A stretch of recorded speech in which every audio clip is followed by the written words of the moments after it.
Hi friends, நேற்று தான் நம்ம அயோத்தியாவிலேருந்து லக்னோவுக்கு வந்தோம். இன்றைக்கி நம்ம லக்னோவிலேருந்து நைமிஷாரண்யம், லக்னோவோட ஹிஸ்டாரிக்கல் பிளேசஸ், ஷாப்பிங் இதெல்லாம் பார்க்க போகிறோம். காலையில் 7 மணிக்கெலாம் நாங்கள் நைமிஷாரண்யத்துக்கு கிளம்பிட்டோம். இப்போ நீங்கள் பார்க்குறது லக்னோவோட முக்கியமான ஷாப்பிங் ஏரியாவான சவுக். லக்னோ நியூ சிட்டி ரொம்ப பியூட்டிஃபுல்லாக இருக்குது, நல்லா டெவலப் பண்ணியிருக்காங்க. எங்கே பார்த்தாலும் அழகழகான பார்க்ஸ் இருக்குது. இப்போ நீங்கள் பார்க்குறது பிஜேபியோட 3 முக்கியமான தலைவர்களோட சிலைகள். இன்னும் திறப்பு விழா நடக்கலை. லக்னோவிலேருந்து 90 கிலோமீட்டர் தூரத்தில் இருக்கிற நைமிஷாரண்யம் தான் இந்த உலகத்தோட முதல் புண்ணிய ஸ்தலம் அப்படின்னு சொல்கிறாங்க. சத்தியயுகத்தில் பூமி உருவான காலத்தில் 33 கோடி தேவர்களும் பிரம்மா கிட்டக்க போய் பூமியில் தபஸ் பண்ணுறதுக்கு ஏதுவான ஒரு இடம் வேணும் அப்படின்னு கேட்க, பிரம்மா தன் கையில் இருக்கிற சக்கரத்தை பூமியை நோக்கி வீசுகிறார். அது எந்த இடத்துல விழருதோ அந்த இடத்த சுற்றி நீங்கள் எல்லாரும் தவம் பண்ணலாம், எல்லாம் நல்லதாகவே நடக்கும் அப்படின்னு சொல்கிறார். அவரோட சக்கரம் விழுந்த இடத்துலேருந்து தீர்த்தம் வெள்ளம் மாதிரி பெருக்கெடுத்து வர ஆரம்பிச்சுது. அப்போது லலிதா தேவி இங்கே வந்து இந்த தீர்த்தத்தோட வேகத்தை கட்டுப்படுத்தினதா ஐதீகம். இந்த சக்கர தீர்த்தத்தோட கரையில் எல்லா கடவுள்களுக்கும் கோவில் இருக்குது. இப்போ நம்ம பார்க்குறது பூதநாதேஸ்வரர் கோவில். இங்கே சிவன், சிவனுக்கு பின்னாடி மகாவிஷ்ணு, ததீச்சி மகர்ஷி, வராகமூர்த்தி, ஸ்ரீ லலிதா தேவி, காலபைரவர் எல்லாரோட மூர்த்திகளும் இங்கே இருக்குது. நாங்கள் கார்த்திகை சோமவாரத்தில் போன போது இங்கே இருக்கிற சிவனுக்கு எங்கள் கையால் அபிஷேகமும் அர்ச்சனையும் பண்ண முடிஞ்சது. ரொம்ப சந்தோஷமாக இருந்தது. இதோ இப்போ நீங்கள் பார்க்குற இந்த ஆரண்யம் முழுக்க திவ்ய தேசம். இது சவுத் இந்தியன் ஸ்டைலில் கட்டியிருக்கிற ராஜராஜேஸ்வரி கோவில். இப்போ நம்ம பார்க்குறது மேரு. அப்படி ஒரு அழகான அலங்காரத்தோட இந்த ஸ்ரீசக்கரம் ஜொலிக்கிறது. இங்கே இருக்கிற பிரகாரத்தில் இருக்கிற தூண்களில் எல்லாம் மகாவித்யாக்கள் ரொம்ப அற்புதமாக சிலை வடிச்சிருக்காங்க. தகதகன்னு ஜொலிக்கிற மேரு, சுற்றி வர எல்லா தேவதைகளும் ரொம்ப தத்ரூபமாக சிலை வடிச்சிருக்கிறது. இதெல்லாம் பார்த்துட்டே பிரதட்சணம் பண்ணினது நம்மளே ஸ்ரீசக்கரத்துக்குள்ளே வசிக்கிற மாதிரி ஒரு உணர்வு வந்தது. உண்மை, ரொம்ப அமைதியான சூழல் வேற.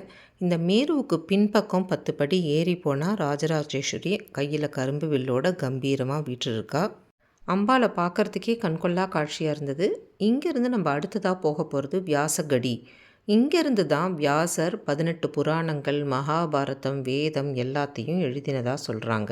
ராமாயண காலத்துலேயும் ராமர் இலங்கையிலேருந்து அயோத்திக்கு திரும்பும்போது ராவணனை கொன்ன பாவத்தை தீர்க்கறதுக்காக இந்த இடத்துல தங்கி ஹோமம் பண்ணினதா வரலாறு. பூலோகத்தில் பிறந்த முதல் மனிதன்னு சொல்லப்படுற மனு தன் மனைவி சத்ருபாவோட 23,000 வருஷம் இந்த இடத்துல தான் தங்கி நாராயணனே தனக்கு குழந்தையா பிறக்கணும்னு தவம் பண்ணினாராம். இது ஸ்ரீ தேவராஜ பெருமாள், ஸ்ரீ புண்டரீகவல்லி தாயார் எழுந்தருளியுள்ள கோவில். இங்கு ஆழ்வார்கள் பாசுரங்கள் பொறித்து வைத்துள்ளார்கள். இப்போ நம்ம பார்க்குறது கோமதி ரிவர். இதுதான் ஆதி கங்கை அப்படின்னு சொல்லுவாங்களாம். இந்த கோமதி நதியில் ஸ்நானம் பண்ணிவிட்டு சக்கர தீர்த்தத்தில் போய் ஸ்நானம் பண்ணினா இந்த ஜென்மத்தில் நம்ம பண்ணினா பாவம் தீரும் அப்படின்னு சொல்கிறாங்க. ததீச்சி மகர்ஷியோட வேண்டுகோளுக்கு இணங்க 14 புண்ணிய நதிகள் சக்கர தீர்த்தத்தில் பிரவாகமாக வந்ததா ஐதீகம். 4 யுகங்கள்லையும் பகவான் இங்கே நடமாடின்னு இருந்ததுனால இந்த காடு தான் திவ்ய தேசம்.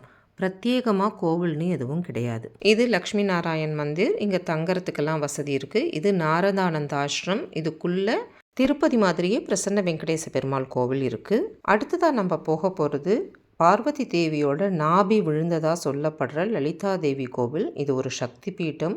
ஜெய் லலிதா மாதா, ஜெய் லலிதா மாதாங்கிற கோஷத்தோட உள்ளே போய் அம்பாவை தரிசனம் பண்ணது அப்படி ஒரு தெய்வீகமான அனுபவம். மனசுக்கு நிறைவாக எல்லா தரிசனங்களையும் முடிச்சுட்டு அங்கே இருக்கிற ஒரு வைஷ்ணவ போஜனாலயில் சாப்பிட்டுட்டு லக்னோவை நோக்கி திரும்பினோம். நாங்கள் லக்னோவுக்கு வந்து சேரும்போது சாயந்தரம் 4 மணி ஆகிடுது. போகிற வழியிலேயே இருக்கிற சோட்டா இமாம்பரா அப்படிங்கிற ஹிஸ்டாரிக்கல் பிளேஸை போய் பார்த்துட்டு போகலான்னு முடிவு பண்ணினோம். இமாம்பரா அப்படிங்கிறது ஷியா பிரிவு முஸ்லீம் சமூகத்தோட வழிபாட்டு தலம். நவாப் முகமது அலி ஷாவால் 1838ஆம் வருஷம் இந்த சோட்டா இமாம்பரா கட்டப்பட்டது. இது கட்டுவதற்கு 54 வருடங்கள் ஆனதாம். இந்த வளாகத்தினுள்ளே ஹுசைனாபாத் மாஸ்க், நவாப், அவருடைய அம்மா, அவருடைய பெண் அனைவரது சமாதிகளும் உள்ளது. இங்கே நம்ம பார்க்குற 5 வாசல்களும் இஸ்லாமோட 5 தூண்களை குறிக்கிறதுக்காக கட்டப்பட்டிருக்கு. உள்ளே இருக்கிற பெரிய ஹாலில் நிறையா விதவிதமான அழகான சாண்ட்லியர் விளக்குகள் தொங்கவிடப்பட்டிருக்கு. இதுக்கு பக்கத்துலேயே லக்னோவை ஆண்ட நவாபுகளோட ஓவியங்கள் உள்ள ஆர்ட் கேலரி இருக்குது. உள்ள கேமரா அலவுடு கிடையாது. லக்னோ கிளாக் டவருக்கு பக்கத்தில் இருக்கிற குளத்தை மேலே இருக்கிற பால்கனியிலேருந்து ரொம்ப அழகாக பார்க்கலாம். இந்த பிக்சர் கேலரியில் இருக்கிற ஓவியங்கள் எல்லாமே அவசியம் பார்க்க வேண்டிய ஓவியங்கள். இதுதான் லக்னோவின் பிரபலமான கிளாக் டவர். இங்கேருந்து நேராக ஹோட்டல் ரூமுக்கு போயிட்டோம். நாளைக்கு காலையில் இன்னும் சுவாரஸ்யமான இடங்களுக்கு போக போகிறோம். அடுத்த நாள் கிளம்புற நிதானமாக பிரேக்ஃபாஸ்ட்டை முடிச்சுட்டு ஒரு 10-10:30 மணி வாக்கில் வெளியில் கிளம்பினோம். ஒரு ஆட்டோவில் ஏறி ஓல்ட் சிட்டி ஃபுல்லாக ஒரு ரவுண்டு சுற்றி வந்தோம். எல்லாம் பழங்காலத்து கட்டடங்கள், நிறையா பராமரிக்கப்படாமல் இருக்குது. ஆனால் லக்னோவோட முக்கியமான மார்க்கெட்டுகள் எல்லாமே இந்த ஓல்டு சிட்டியில் தான் இருக்கிறதுனால கூட்டம் நிறையா இருந்தது. லக்னோனாலே உடனே நமக்கு ஞாபகத்துக்கு வருது அதோட சிக்கன் எம்ப்ராய்டரி ட்ரெஸ்ஸஸ் தான்.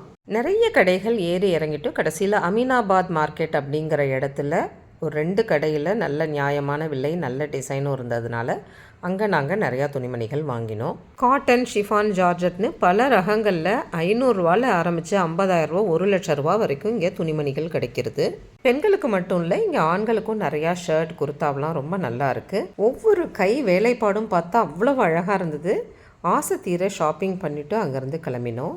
ஆனால் இங்கே ஆட்டோக்காரங்க, கேப்காரங்க எல்லாரும் நம்ம ஆட்டோவில் ஏறி உட்காந்த உடனே சிக்கன் ட்ரெஸ் வாங்கணுமா அப்படின்னு கேட்டுட்டு தனக்கு தெரிஞ்ச கடையில் கொண்டு இறக்கி விட்றாங்க. அதனால் ரொம்ப கிளியராக அவங்கக்கிட்ட வேண்டாம், என்னை இந்த இடத்துல இறக்கி விட்ருங்கன்னு சொல்லிவிட்டு நம்மளே கூகுளில் சர்ச் பண்ணி தேடி கண்டுபிடிச்சி வாங்குறது தான் பெஸ்ட்டு. சேவா அப்படிங்கிற ஒரு உமன் ஆர்கனைசேஷனோட பேரை உபயோகப்படுத்தி எக்கச்சக்கமான கடைகள், யாரை கேட்டாலுமே நாங்கள் தான் ஒரிஜினல் சேவா அப்படின்னு சொல்லுவாங்க.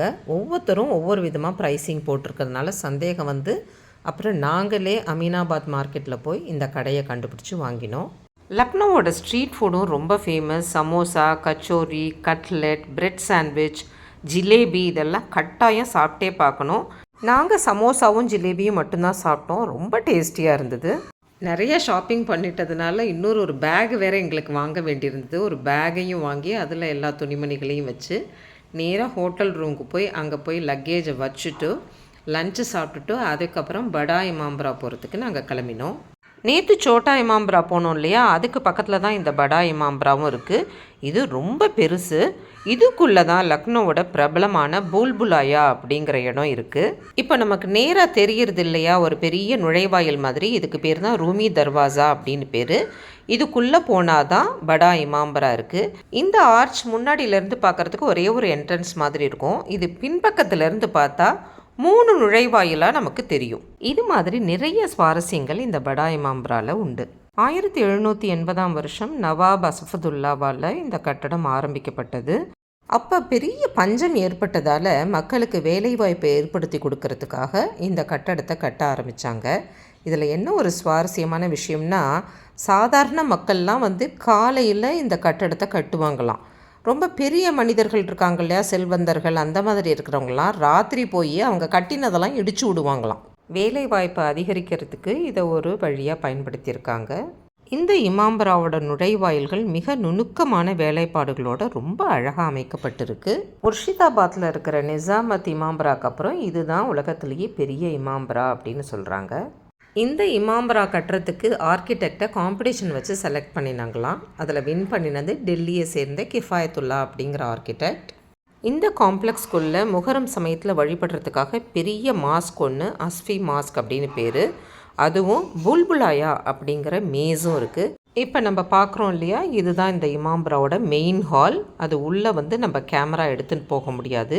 இந்த மெயின் ஹாலே ரொம்ப பிரம்மாண்டம். 50 மீட்டர் பை 16 மீட்டர் அகலமான பெரிய ஹால், 15 மீட்டர்ஸ் டால். அப்படின்னா பார்த்துக்கோங்க எவ்வளோ பெருசாக இருக்கும்னு. இவ்வளோ பெரிய ஹாலுக்கு சப்போர்ட் பண்ணுறதுக்கு ஒரு பில்லர் கூட கிடையாது. இதுதான் அசஃபதுல்லா மாஸ்க். அங்கே தெரியறது இந்த இமாம்ப்ராவோட நுழைவாயில். இந்த இமாம்ப்ராவோட மெயின் ஹால்குள்ளே தான் அசஃபதுல்லா மற்றும் இந்த ஆர்கிடெக்ட் கிஃபாயத்துல்லா 2 பேரோட டோம்பும் இருக்குது. இந்த கட்டடத்தோட நுணுக்கமான வேலைப்பாடெல்லாம் க்ளோஸ்அப்பில் பாருங்கள், ரொம்ப பியூட்டிஃபுல்லாக இருக்குது. இவ்வளோ பெரிய ஹாலுக்கு பில்லர்ஸ் எதுவும் இல்லாததுனால அதை சப்போர்ட் பண்ணுறதுக்காக டிஃப்ரெண்ட் லெவலில் ரூஃபிங் போட்டிருக்காங்க. அப்படி கட்டும்போது தற்செயலாக அமைஞ்சது தான் இந்த பூல்புலாயா அப்படிங்கிற அமைப்பு. அதனால இதை ஆக்சிடென்டல் ஆர்கிடெக்சர் அப்படின்னு கூட சொல்கிறாங்க. இப்போ நம்ம செகண்ட் ஃப்ளோருக்கு வந்திருக்கோம். இங்கேருந்து பார்த்தா கீழே இருக்கிற மெயின் ஹால் எவ்வளவு பெருசு அப்படின்னு உங்களால் யோகிக்க முடியும். இதுக்கு மேலே ஒரு டெரஸ் இருக்குது பாருங்கள், அதுவும் இதே அளவு பெருசு. இங்கெல்லாம் இருக்கும்போது நம்ம நினச்சிப்போம் இது என்னது புல்புலாயான்னு சொன்னாங்க, ஒன்றுமே இல்லையே, ரொம்ப சாதாரணமாக தானே இருக்குது அப்படிங்கிற மாதிரி தான் ஒரு எண்ணம் வரும். இதுதான் 3rd ஃப்ளோர். இங்கேருந்து தான் புல்புலாயாக்கு போகிற வழி இருக்குது. இந்த டெரஸ்லேருந்து இந்த ஏரோ மார்க் காமிக்கிறது பாருங்கள், இது வழியாக தான் நம்ம உள்ளே போகணும். இது வழியாக தான் நம்ம திரும்பியும் வந்தாகணும். அதனால் நம்ம பூல்புலாயாக்குள்ளே போகிறதுக்கு முன்னாடி வெளியில் இந்த டெரஸ் எல்லாம் நல்லா என்ஜாய் பண்ணி நிறையா ரசித்து ஃபோட்டோவெலாம் எடுத்துக்கலாம். ஏன்னா உள்ளே போனால் திரும்பி வரத்துக்கு எவ்வளோ நேரம் ஆகும்னு தெரியாது இல்லையா. இங்கேருந்து பார்த்தா லக்னோ சிட்டியோட முக்கியமான ஹிஸ்டாரிக்கல் பிளேசஸ் எல்லாத்தையும் ரொம்ப அழகாக தெளிவாக பார்க்கலாம். இதோ பாருங்கள், நம்ம கொஞ்ச நேரம் முன்னாடி இருந்தோம் இல்லையா, அந்த செகண்ட் ஃப்ளோரோட டெரஸும் நம்ம இங்கேருந்து பார்க்கலாம். இந்த பூல்புலாயாக்குள்ளே நுழைஞ்சிட்டா இது ஒரு கண்ணாமூச்சி விளையாட்டு விளையாடுற மாதிரி தான். நம்ம உள்ளே நுழையும் போது நம்மளுக்கு எல்லாம் தெரிஞ்ச மாதிரி இருக்கும். கொஞ்சம் நேரம் ஆக ஆக எல்லா வழிகளும் எல்லா கதவுகளும் ஒரே மாதிரி இருக்கும். நம்ம எங்கே போகிறோம், எந்த டைரக்ஷனில் போகிறோம் அப்படிங்கிறது புரியவே புரியாது. இங்கே 489 ஐடென்டிக்கல் டோர்வேஸ், அதாவது 489 ஒரே மாதிரியான வழிகள் இருக்குது. ஆனால் வெளியில் வரத்துக்கு 2 வழிகள் தான் இருக்குது. இந்த மாதிரி அங்கங்கே பார்க்குறதுக்கு வழிகள் இருக்கா மாதிரி இருக்கும். ஆனால் உள்ளே போனால் ஒன்று தடுத்துருக்கும், இல்லைன்னா ஒரே இடத்த சுற்றி சுற்றி வந்துட்டுருப்போம். நிறையா இடங்கள் பயங்கர டார்க்காக வேறு இருக்கும். இந்த காலத்தில் நம்ம கையிலெல்லாம் செல்ஃபோன் இருக்கிறதுனால அதில் இருக்கிற டார்ச் லைட்டை வச்சு வழி கண்டுபிடிச்சி போகலாம். அந்த காலத்துலலாம் இதுக்குள்ளே நுழைஞ்சு எப்படி தான் வெளியில் வந்தாங்கன்னு தெரியல. ஒரு கூட்டமே எங்களோட சேர்ந்து வழி தேடிட்டு இருந்தாங்க. மெதுவாக ஒரு கைடோட ஹெல்ப்போட வெளியில் வந்துட்டோம். உள்ளே வழி தேடி திணறிட்டு இருக்கும்போது டென்ஷனாக இருந்தால் கூட வெளியில் வந்தவுடனே எதையோ சாதிச்சா மாதிரி ரொம்ப சந்தோஷமாக இருந்தது. எத்தனையோ ஊர்களுக்கு போய் எத்தனையோ இடங்களை பார்த்துருந்தாலும் இது ரொம்ப வித்தியாசமான ஒரு புது அனுபவமாக இருந்தது. இப்படி பல சுவாரஸ்யமான மறக்க முடியாத நினைவுகளோடு லக்னோவிலிருந்து கிளம்பி டெல்லிக்கு போனோம். மீண்டும் ஒரு அழகான வீடியோவில் உங்களை சந்திக்கும் வரை உங்களிடமிருந்து விடைபெற்றுக் கொள்வது உமா வெங்கட். பாய்.